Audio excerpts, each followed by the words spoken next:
from the standpoint of a propeller, there's all sorts of historically torque challenges, and you can end up flipping the airplane over. What are some of the capabilities and systems you guys built to sort of moderate that torque a little bit and make folks who are used to flying jets and have gone through a training curriculum that it does include the JPAD, so it's not fair T6, but T6 has systems in it to sort of counteract that and make it feel more natural.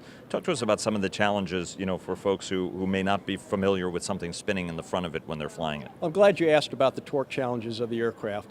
When we built this aircraft, it was built from the ground up for this mission, and I'd like to walk you around at some point the aircraft and point out all the distinguishing features that are unique to this airplane and required for a combat airplane. With a 1600 shaft horsepower engine in the front, you certainly get a lot of torque. Now first we put a 5-bladed prop on the front to slow to lower the noise signature, but you still get that torque. If you put it on a smaller airframe, like a trainer, and put a big engine in it, that makes it hard to control. Instead, this aircraft was lengthened, so it has a longer fuselage and larger flight controls. Therefore, there are no throttle restrictions at all on this aircraft. At the slowest airspeed, highest airspeed, you can go to full throttle and you have full control authority. The same is true with asymmetric loads.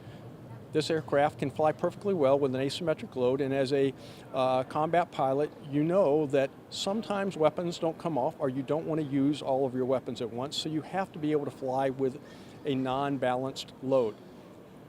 Without adequate flight controls, that becomes a problem. Add the torque problem, you can have a very serious situation in some airplanes. Not so in this one. It also gives you additional crosswind control. And when you're talking about an aircraft like this where you are going to be operating from some austere locations in some very difficult circumstances, unimproved runways, that crosswind control, the ability to put it down no matter what, is important. And that is all taken care of with this aircraft. And last question, what's the addressable market? So as you're looking at what OAX from the United States government standpoint, how many are you projecting? And are you looking at whatever the U.S. Air Force buys could also then be an entree into the global market? Talk to us domestically. What do you think? What are some of the numbers you guys are gaming with great specificity to help all your competitors as well? But also what the overseas, are we looking at 300 in the United States, 600 abroad? What are some of the numbers you guys are thinking of? Well, I'll start in the international market because that's where this aircraft started. It has already been in production for a number of years, but we continue to modernize it. The aircraft has over 300,000 operational hours and almost 40,000 combat hours on it already.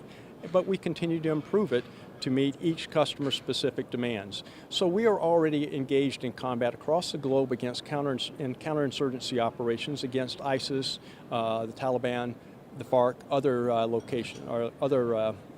insurgencies. The market continues to be strong overseas. You've probably seen that recently Nigeria completed congressional notification for an initial tranche of aircraft going there.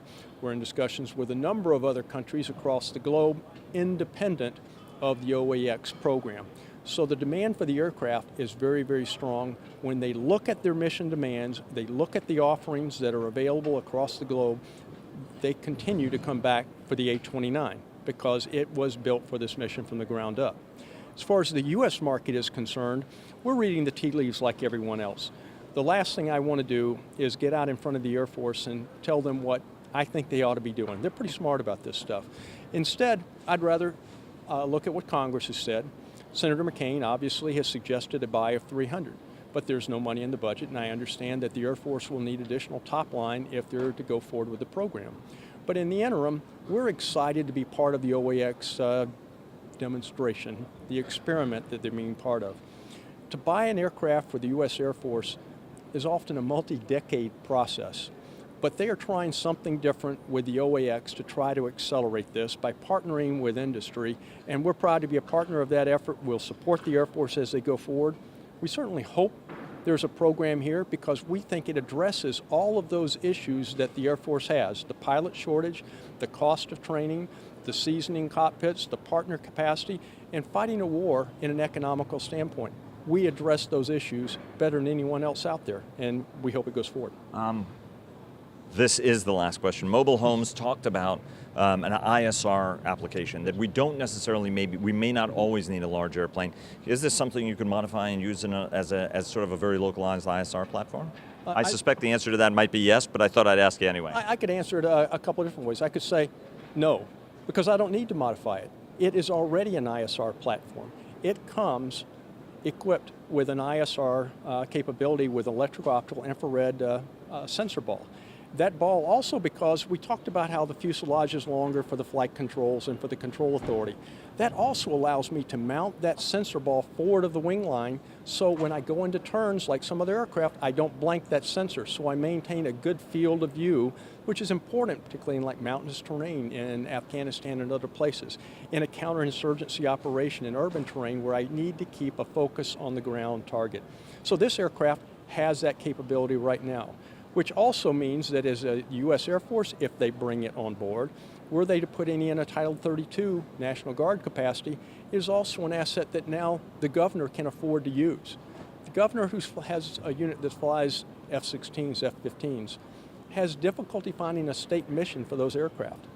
But if he has A-29s in his state, quite frankly, he can afford to launch those in a consequence mitigation, a crisis management situation, and provide that Title 32 capability, ISR capability, downlink that video, communicate with the sensors that we have and the data links that we put on the airplane, and actually use that as a state asset. And roughly how much range do you guys have? Well, the payload, we have 5 hard points and 2 internal 50 caliber machine guns.